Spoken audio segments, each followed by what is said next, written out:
নমস্কার বন্ধুরা, সৌমিত্স মম কিচেনে সবাইকে স্বাগত। আজকে দারুণ একটা এঁচোড়ের রেসিপি নিয়ে চলে এসেছি। একবার হলেও বাড়িতে এইভাবে এঁচোড় রান্না করে দেখতে পারেন, খেতে ভীষণই ভালো হয়। আর খেয়ে কেমন লাগলো অবশ্যই কিন্তু আমাকে কমেন্ট করে জানাতে ভুলবেন না। এইভাবে এঁচোড় বানালে একদমই কিন্তু মাংসর স্বাদকেও হার মানাবে। চলুন রেসিপিটা শুরু করা যাক। এঁচোড়টাকে আমি কেটে জলে ডুবিয়ে রেখেছিলাম, আর এঁচোড়টা এইভাবে ডুমো ডুমো করে কেটে রেখেছি। এঁচোড় কেটে যদি জলে ডুবিয়ে রাখা হয় তাহলে কিন্তু এঁচোড়ে একটুও আঠা থাকে না। এবার এঁচোড়টাকে প্রেসার কুকারের মধ্যে নিয়ে নেব। প্রেসার কুকারের মধ্যে নিয়ে এবার আমি এর মধ্যে দিয়ে দেব অল্প সামান্য পরিমাণের লবণ, আর দিয়ে দেব অল্প একটু হলুদ গুঁড়ো। দিয়ে প্রেসার কুকারটাকে ঢাকনা বন্ধ করে আমি হাই ফ্লেমে একটা হুইসেল দিয়ে নামিয়ে রেখে দেব, যতক্ষণ না প্রেসার কুকারের সমস্ত বাষ্পটা বেরিয়ে যাচ্ছে। এদিকে আমি 3টে আলু এরকম ডুমো ডুমো করে কেটে ধুয়ে রেখেছিলাম। ওভেনে একটা কড়া বসিয়ে দিলাম, দিয়ে একটা মশলা বানিয়ে নেব। দিয়ে দিলাম 4টে শুকনো লঙ্কা, একটু নাড়িয়ে নিলাম। শুকনো লঙ্কাটা একটু নাড়িয়ে নিয়ে আমি দিয়ে দেব 1 চামচ গোটা ধনে, আর দিয়ে দেব 1 চামচ গোটা জিরে, আর দিয়ে দেব কয়েকটা গোলমরিচ। গোটা মশলাগুলোকে একটু নাড়িয়ে চাড়িয়ে ভাজা করে নেব। খুব বেশি পুড়িয়ে ভাজার দরকার নেই, তাহলে কিন্তু মশলার ফ্লেভারটা চলে যাবে। 2 মিনিট মতো এটাকে একদম লো ফ্লেমে নাড়াচাড়া করে ভেজে নিয়েছি। ভেজে নিয়ে এবার এটাকে নামিয়ে ঠান্ডা করে নেব। ঠান্ডা করে নেওয়ার পর এটাকে গুঁড়ো করে নেব। ওই কড়াতেই আমি দিয়ে দিলাম 2 টেবিল স্পুন সর্ষের তেল। রান্নাটা আমি সর্ষের তেলেই করব। তেলটা গরম হয়ে গেলেই ওই তেলের মধ্যে যে ডুমো ডুমো করে আলুগুলো কেটে ধুয়ে রেখেছিলাম সেটাকে দিয়ে অল্প নুন আর হলুদ দিয়ে ভাজা করে নেব। আলু যদি এইভাবে একটু ভেজে নেওয়া হয় তাহলে কিন্তু খেতে বেশ ভালো হয়।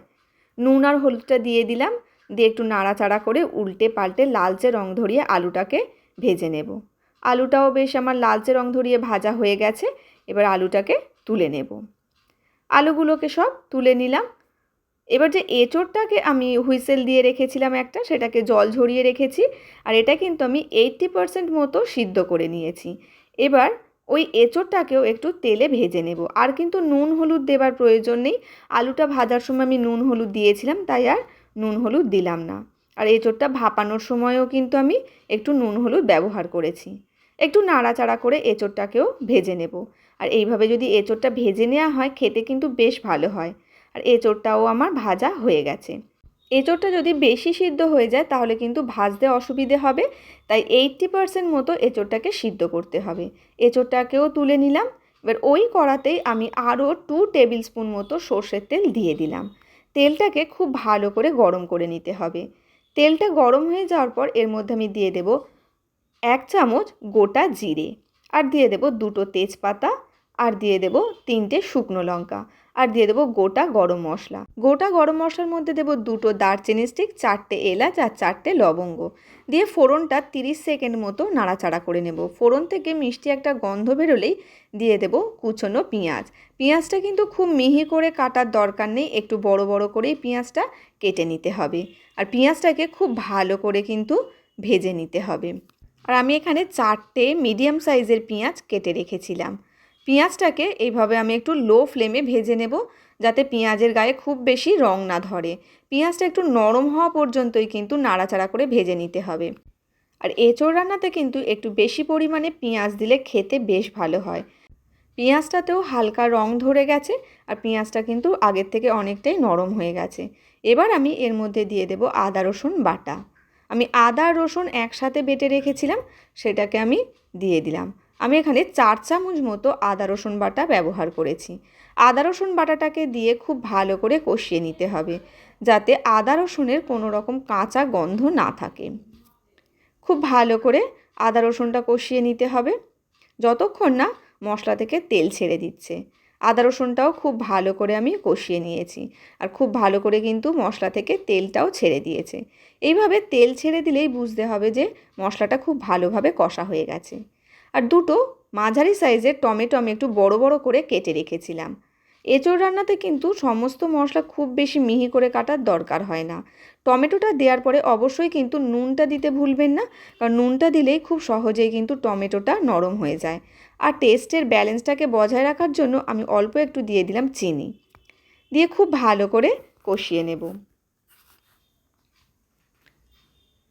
এতে কিন্তু টমেটোটা খুব সহজেই নরম হয়ে যাবে। আর টমেটোটা আগের থেকে কিন্তু অনেকটাই নরম হয়ে গেছে আর অনেকটা গলেও গেছে। এবার আমি এর মধ্যে দিয়ে দেবো কিছুটা গুঁড়ো মশলা। রঙের জন্য দিয়ে দেব 1.5 চামচ মতো কাশ্মীরি লঙ্কার গুঁড়ো। এটাতে কিন্তু কোনো ঝাল হয় না, শুধুমাত্র রঙের জন্য ব্যবহার করেছি। আর দিয়ে দেব 1.5 চামচ হলুদ গুঁড়ো। আর দিয়ে দেব 1 চামচ ধনে গুঁড়ো। আর দিয়ে দেব 1 চামচের থেকে একটু কম জিরে গুঁড়ো। যতটা পরিমাণ ধনে গুঁড়ো দিতে হবে তার থেকে কিন্তু জিরে গুঁড়োর পরিমাণটা একটু কম দিতে হবে। দিয়ে খুব ভালো করে কষিয়ে নেব। একটু নাড়াচাড়া করার পর আমি মিক্সি ধুয়ে একটু জল দিয়ে দেব। আদা রসুন বেটে রেখেছিলাম মিক্সিতে, সেটা একটু ধুয়ে জল দিয়ে দেব। এতে কি হবে, মশলাটা খুব ভালোভাবে কষে যাবে আর কোনো রকম কিন্তু মশলার কাঁচা গন্ধও থাকবে না। খুব ভালো করে কষিয়ে নিতে হবে যতক্ষণ না মশলা থেকে তেলটা ছেড়ে দিচ্ছে। এই জলটা কিন্তু শুকনো হয়ে তেলটা ছেড়ে দিলেই বুঝতে হবে মশলাটা খুব ভালোভাবে কষে গেছে। নাড়াচাড়া করে একটু সময় নিয়ে মশলাটাকে কষতে হবে। আর মশলাটাকে কষার সময় অবশ্যই কিন্তু ফ্লেমটা লোতে রাখতে হবে। হাই ফ্লেমে মশলা কষলে মশলাটা কিন্তু কড়ার গায়ে লেগে যেতে পারে বা পুড়ে যেতে পারে। মশলা থেকে খুব সুন্দরভাবে কিন্তু তেলটা ছেড়ে দিয়েছে। এবার আমি এর মধ্যে দিয়ে দেব ঝালের জন্য কয়েকটা কাঁচা লঙ্কা। আমি এখানে 8 থেকে 10টা কাঁচা লঙ্কা চিড়ে রেখেছিলাম, সেটা দিয়ে দিলাম। আপনারা যেমন ঝাল খেতে পছন্দ করবেন সেরকমই কিন্তু ঝালটা ব্যবহার করবেন। কাঁচা লঙ্কাটাকে দিয়ে খুব ভালো করে নাড়াচাড়া করে নিতে হবে। এবার আমি এর মধ্যে দিয়ে দেব আলু আর এঁচোড় যেটা ভেজে রেখেছিলাম সেটাকে। ভেজে রাখা আলু আর এঁচোড়টাকে দিয়ে একটু কষিয়ে নিতে হবে। খুব ভালো করে কষিয়ে নিতে হবে। যেভাবে মাংস কষানো হয় ওইভাবে কিন্তু কষতে হবে। এটা যত বেশি কষানো হবে খেতে কিন্তু ততই ভালো হবে। খুব ভালো করে মশলার সাথে কষিয়ে নিয়েছি। এইভাবে এঁচোড়টা যদি আগে থেকে একটু ভেজে নেওয়া হয় তাহলে কিন্তু সমস্ত মশলাগুলো খুব ভালোভাবে এঁচোড়ের মধ্যে চলে যায় আর খেতেও কিন্তু বেশ ভালো হয় আর এঁচোড়টাও কিন্তু বেশ সফট হয়। খুব ভালো করে আমি এঁচোড়টাকে কষিয়ে নিয়েছি। একটু কষিয়ে নেওয়ার পর এবার আমি এর মধ্যে দিয়ে দেব পরিমাণ মতো জল। জলটা একটু বেশিই দেব, কারণ এটা খুব বেশি শুকনো শুকনো হলে কিন্তু খেতে ভালো হয় না। তবে আপনারা যেমন ঝোল খেতে পছন্দ করবেন সেরকমই কিন্তু জলটা ব্যবহার করবেন। জলটাকে দিয়ে দিলাম। জলটাকে দিয়ে একটু নাড়িয়ে নেব। একটু নাড়িয়ে নেওয়ার পর আমি এটাকে ফুটতে সময় দেব। আস্তে আস্তে কিন্তু এঁচোড়টা ফুটতে শুরু করেছে। একটু ফুটে উঠলেই এবার আমি এটাকে ঢাকা দিয়ে রান্না করে নেব 10 মিনিট। ফিরে আসলাম 10 মিনিট পর। এবার ঢাকনাটাকে খুলে নেব। এবার দেখে নেব এঁচোড় আর আলুটা আমার ঠিকঠাক সিদ্ধ হয়েছে কিনা।